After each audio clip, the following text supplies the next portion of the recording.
त्याला वाटतं मेलं म्हणजे सगळं संपन.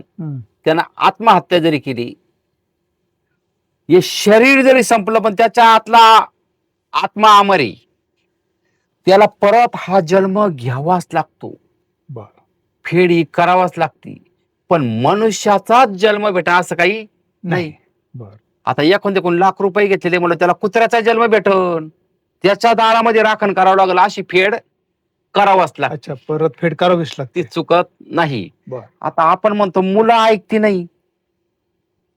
आपण कर्म केलेलं असतं. आपण आपल्या आई वडिलाला काही का होईना त्रास दिलेला असतो. आपण ज्यांचे मुलं समजा ऐकत नसतील, हो त्याने थोडा विचार करायचा.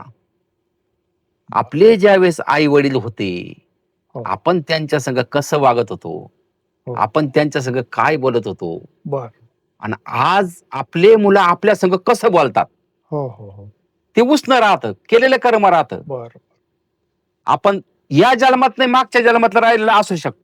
अच्छा बर असं आहे.